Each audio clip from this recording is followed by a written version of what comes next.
It's intimidating cooking. After having my restaurant for 17 years, it's still intimidating on a Saturday night going in there and trying to make sure that everything comes out right.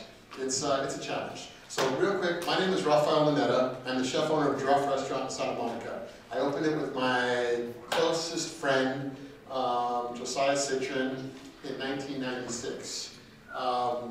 My closest friend and I grew up in Santa Monica together, and we went to elementary school together, junior high school together. When we first met, I looked at him and Josiah, and he's like, Raphael, we don't have common names, you know? But we wanted to be common because at that age, you just want to be common. I mean, you don't want to be different. You don't want to speak any other languages. And, do you speak French? I go, yeah, I speak French. So do I. Do you like food? Yeah, I like food. I like food too. My mom's a chef. My dad's grandfather, or my grandfather had a restaurant in Boston. Wow, you know? But we both knew that we loved to serve. We should try to have a restaurant one day. This is like, 12-year-old, 13-year-old kids talking. Sure, we should try to have a restaurant one day.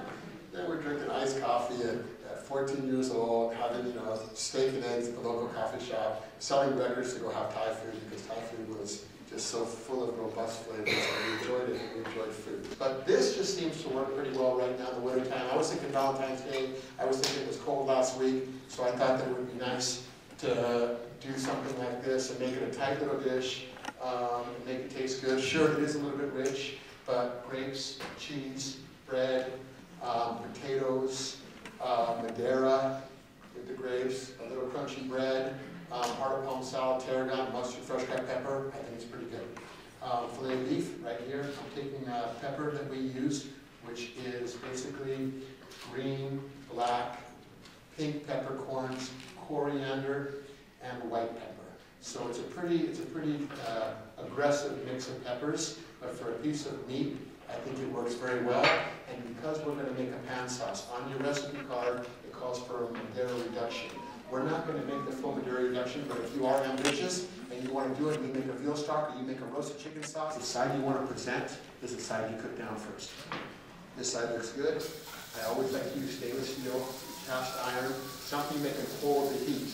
This pan sauce is good for your home, for anything, chicken, shrimp, whatever it is that you're doing. The restaurant, I have everything I need, but at home, I don't. On Sundays, I cook at home. The recipe's calling for a bottle of Madeira. It's not a bottle of Madeira, it's a half a bottle for the sauce, and the rest is for you to sip on as you're cooking. Okay? But hot pan, we are going to skip past the Madeira reduction, and we are going to make a Madeira pan reduction. But as I mentioned, I do this with chicken. I would use white wine. If I had an old bottle of sake that I felt was done, I would use sake instead of white wine. I would use brown rice vinegar. I would use red wine vinegar. I would use tarragon vinegar. I would use champagne vinegar. I would use whatever it is. So I think what I want to do here is I want to kind of let you know that you can kind of take this wherever you want. The recipe is clear and it's accurate and it works. You can follow that recipe and it'll come out really nice. I had Madeira, but I liked the way this little bottle of sherry looked when I was eating in the restaurant. I thought that was a nice little bottle. I said, you know what, let me try a bottle of sherry instead of a bottle of Madeira and see how the sauce comes out. And we're going to taste it and we're going to see how it comes out.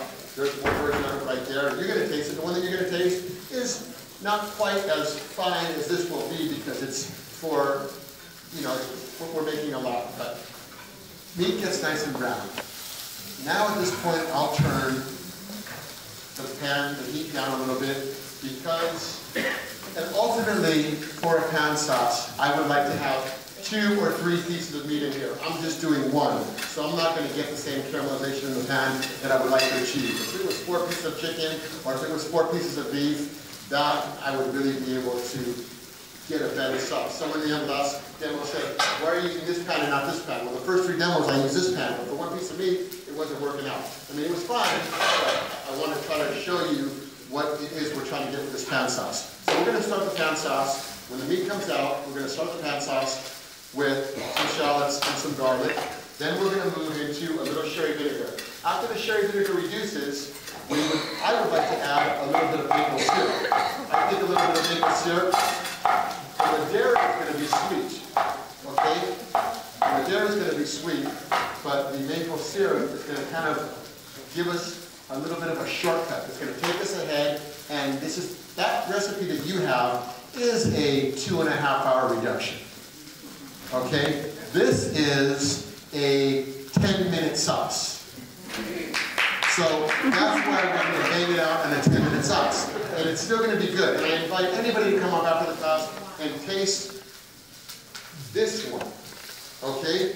The only difference I have here is I have a little bit of reduction of what you're going to have. But you can probably go to any market and find a little batch of frozen brown sauce or something like that. In Los Angeles, when it was the #1 restaurant in the city, and Joe King would straight yell at us if we ever added the herbs and the spoon wasn't in our hand, basically. But I mean, you only have 2 hands, so saute the pan spoon, how are you supposed to do it? But the do is pretty tough like that. So I've added the grapes, the shallots, the sauce.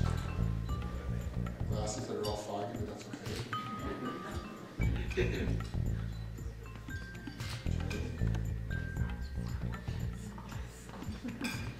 So we come across.